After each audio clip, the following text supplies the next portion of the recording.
Hello, Taipans fans. We're in New Plymouth. I don't even know what day of the week it is, but you're watching Tropic Zone.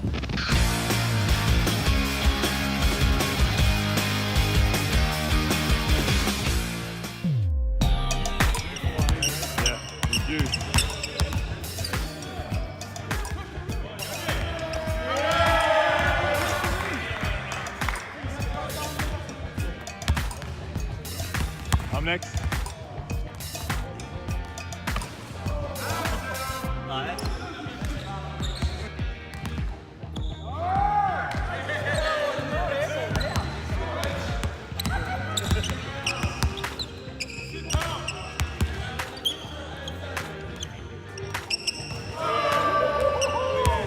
Youngy.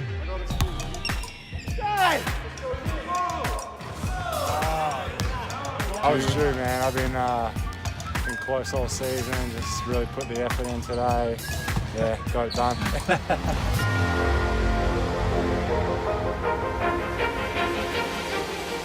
Melo Trimble.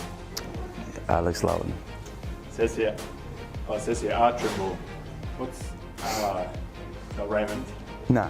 Raymond, Melo. Romeo? Romello. Romelo. Oh, okay. Let's talk about your braids. Braids. Started a couple months ago before I got the cans.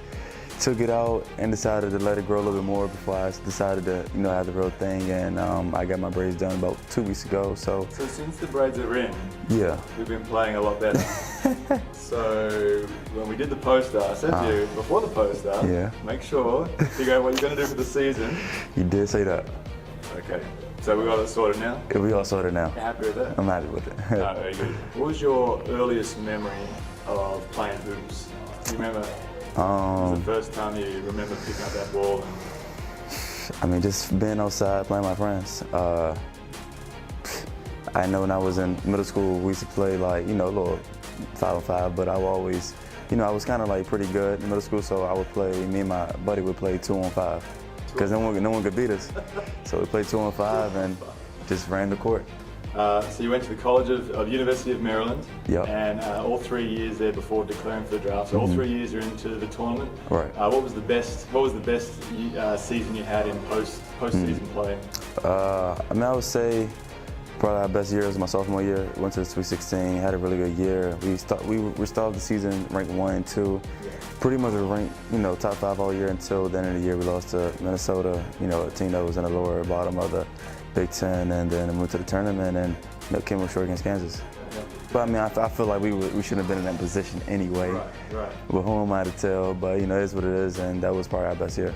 Now, during the season, of course, in the Big Ten, playing against Penn State. Now, one of your current teammates, DJ Newbill, was playing for Penn State. So his college career and yours, they crossed over by that 1 year. Yeah. Do you remember those 2 games that you played against them? I remember those like it was yesterday.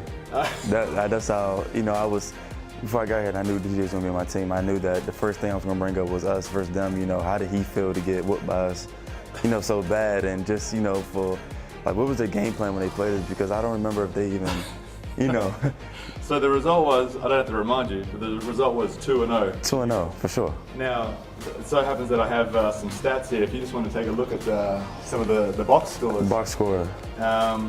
DJ, was a gallant effort, do you think? 25 points, it was 76 to 73. Let's see, yeah, 25.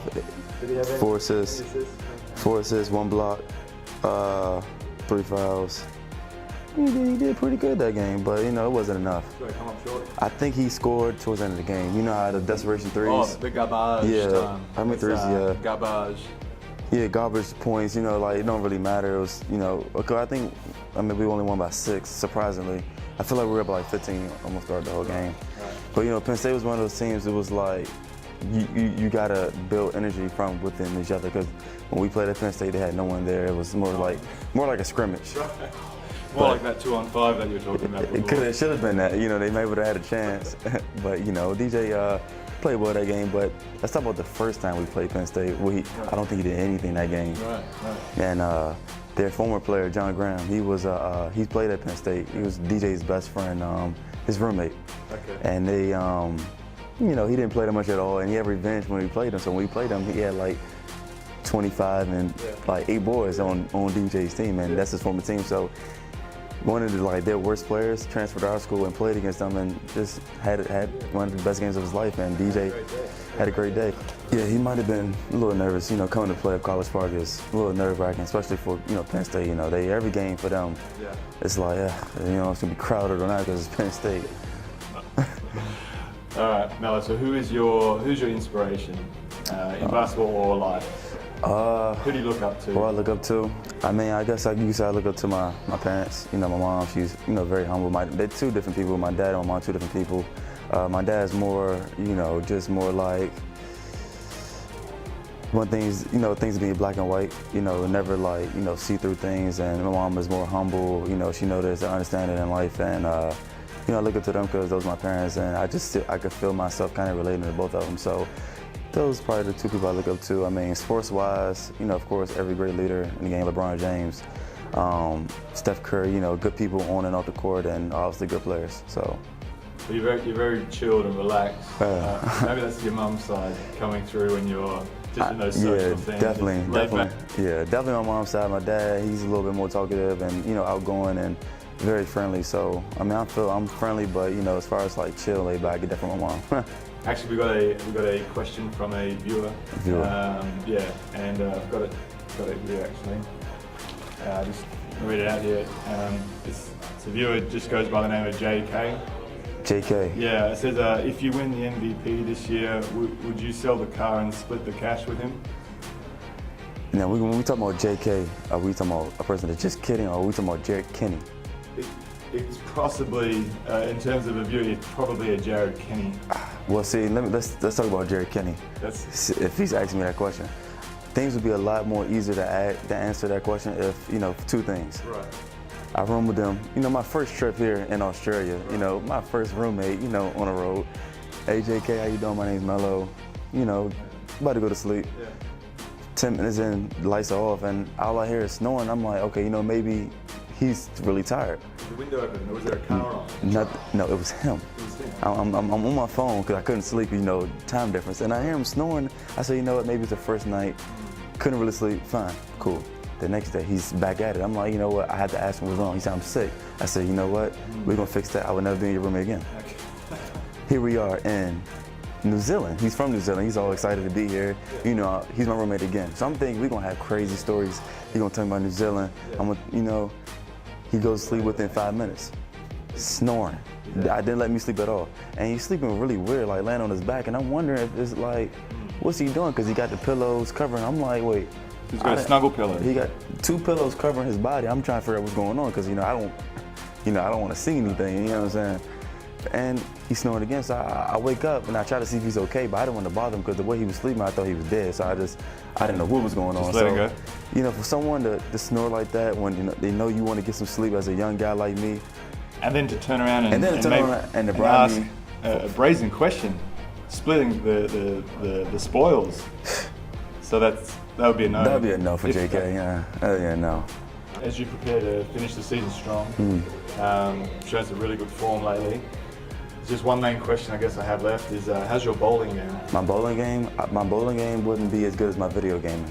Right. You know why? Because bowling, I played it when I was young and I was really good at it, but I laid off because no one could beat me. So it was like no point in me playing. And we played the other week, did you get any strikes? I got a couple strikes. I beat Alex Lawton, but he's not going to tell you guys that. Yeah, that was, let's just edit this bit out. But I was very embarrassed. You know what I did? I stayed for another game. Yeah, I mean, I understand why. I know why. But I had to get another game in there. I wasn't happy with that performance at all. Now, I did see you get a strike. You were flexing on someone. Who you flexing on? Christian. Jared Kenny, JK, the guy that wants to, the snore. Yeah. So I beat those 2. Beat Kwani, beat Fish. Didn't beat Rob. No one beat Rob. No. I ain't do that. I'm going too far. Rob plays every Tuesday night. Beat Waxy because Waxy didn't play, so I won by default. Yeah. Though I just wanted to beat JK. Things were happening in practice I didn't like, so I had to get back at him, and that was my way of getting back at him. And definitely for that snoring thing.